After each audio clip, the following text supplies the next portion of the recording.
Asa Hutchinson is back with us, of course, the former governor of Arkansas and Republican presidential candidate. Just almost exactly a week, I guess it is, off the debate stage in Milwaukee. Thank you for coming back in. It's good to see you, sir. Well, it's good to be here, and you're right. What an incredible experience in Milwaukee on the debate stage. I bet. Very pleased with how we got there, but also the message that we had. I think we showcased that I'm ready to be president of the United States. I'm going to ask you more about that, but I'd love your input on the conversation we were just having. You know what it's like to run a state, and to run a state that's dealing with a natural disaster. We remember the flooding in Arkansas in 2019, for instance. I realize that's probably still pretty near in your thoughts and your memory. We're watching Ron DeSantis, one of your rivals on the campaign trail, deal with this now in Florida, and apparently it's going to become Brian Kemp's problem now rolling into Georgia.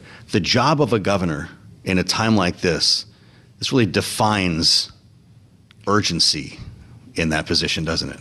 Well, it does, and there's nothing more important than, first of all, a governor has to be there during times of crisis. Secondly, you have to communicate effectively. People are looking to you for leadership, for guidance. They trust you. And then thirdly, it's the response capability, which is really managing and how you've been prepared for that all along. And so this is what governors do. I had to do it as governor during a 500-year record flood. Governor DeSantis is going through it. Of course, they have the hurricanes down there on a annual basis, and so they're very ready for this, very prepared. It's an opportunity, though, I suppose, to show leadership. Did he do the right thing by coming off the campaign trail? Oh, of course he did. Absolutely. There wasn't any question about that. You have to be there. And again, you contrast that, if I might, with President Biden, who's delayed in going to Hawaii. I mean, being there, taking the natural disasters very seriously. This is when people are hurting, and he did the right thing by going back to Florida. You thought that Joe Biden should have gone earlier to Hawaii. How would you have handled that if you had been president? Well, first of all, your comments to the nation immediately afterwards would be very important, sympathetic, and showing that you're on top of it and not a more casual, no comment type. And then secondly, you've got to be there very quickly. And I don't want to be overly critical, but it just illustrates that whether you're the president or whether you're a governor during times of crisis, you have to be there. You have to help comfort and guide the recovery. There's something about governors and mayors, for that matter, as somebody who covers politics. Governors and mayors have just a different reality than, for instance, members of Congress, the House, or the Senate, because you have to deal with reality, and you have to deal with everyone. Do you wish you had more of an opportunity to tell that story? You're not the only governor on the stage here. That makes you different from those who have never been an executive. Oh, absolutely. I think governors are are set apart. They know how to lead. They're held accountable.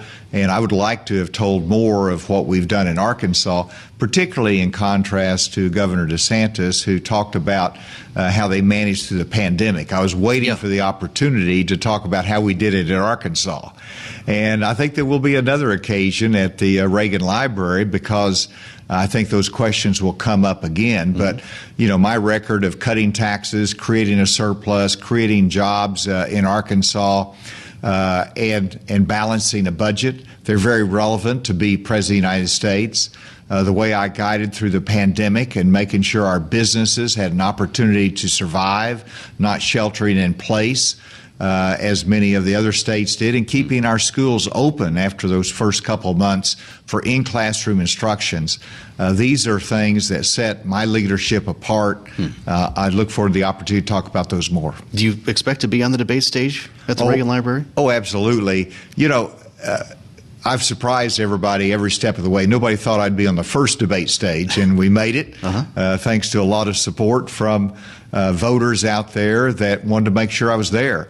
And now a lot of people don't think I'll be on the second debate stage. I will be there. I will be there because we have a growing level of support. My message continues to be important. Well, it's interesting when we talk about the message, what you just said about being governor. There are questions about whether that's resonating with Republicans today in a way that it might have 10 or 20 years ago, that It's about red meat. It's about conspiracies. It's about Trump. You saw Vivek Ramaswamy come flying off the stage because of some of the more outlandish things he said. This is someone with no electoral experience. Do you worry that you're talking to a different crowd now than you were earlier in your career? Well, if you want pure entertainment, there's others besides me to support. Yeah. And you know, I suppose it started to a certain extent with Donald Trump that came out of the entertainment world straight into the presidency of the United States. And now the impression is that anybody can do that. And you know, you even think about Ronald Reagan, he was an actor, but he was also a governor first. Right. And then he became president. George W. Bush, was governor, then became president. And so I think they still have a high regard for governors. I think that does make a difference, but it's more than that.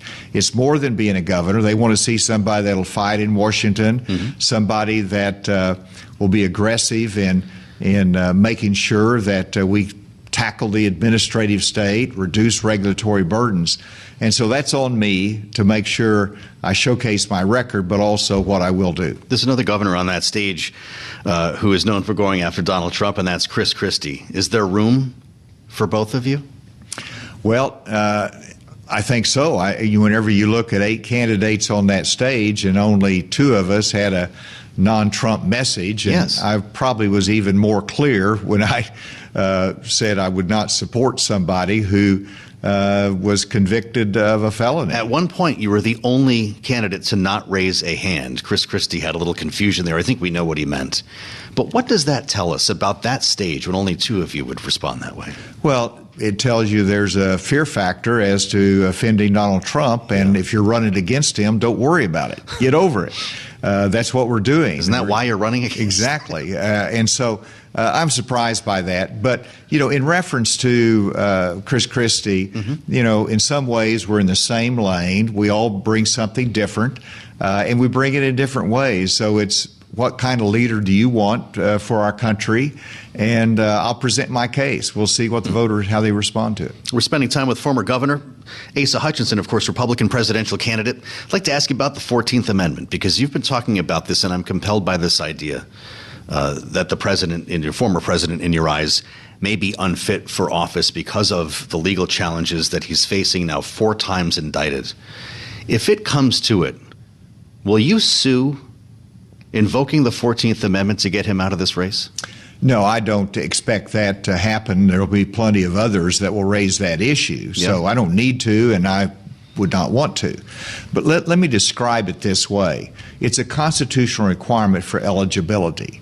For example, right now, you have to be 35 to run for President of the United States. A Secretary of State will not put somebody on the ballot who's 34 or 33. They make that determination. Right. This is a constitutional requirement. They have to review as well and make a determination whether they violate the 14th Amendment. I suspect that there will be 1 or more Secretaries of State that will make a determination that he is ineligible because of the 14th Amendment, which says if you're a federal official, you can't commit acts of insurrection or you're disqualified from being on the ballot. And if a Secretary of State says no, he is eligible, then you can expect somebody to sue saying they were wrong in making that determination. They're ineligible, and take it to court. And so the bottom line is this would be the Democrats' dream scenario, that we nominate somebody at the convention that will later be determined by the courts to be ineligible to hold office. Wow. Are you talking to your fellow candidates about this? Might there be, I don't want to say class action, but a cooperation in moving this issue forward? I don't think it's necessary. This is going to play out with the various Secretary of States and different citizens that want to raise this issue in court. So, I made my case. I think it's important for the public, Republican voters, to understand this risk, and it should be a factor in determining who's going to be our nominee. That's why I raised it in the debate. I was the only one that talked about this. Yeah. And, you talk about he can't win in November, he can't bring in independents, but also you've got this issue of actually being disqualified under the 14th Amendment as another risk factor. Lastly, when we talk about winning over independents, is the issue the economy that will get that done, or is it something else? We talk about so much around here, but when we go back to it's the economy, stupid, is that actually what will decide this race? Well, the economy is the number one issue. It is, and independents, voters trust Republicans to handle the economy more so than Democrats, and so that's why it's going to be a key political issue.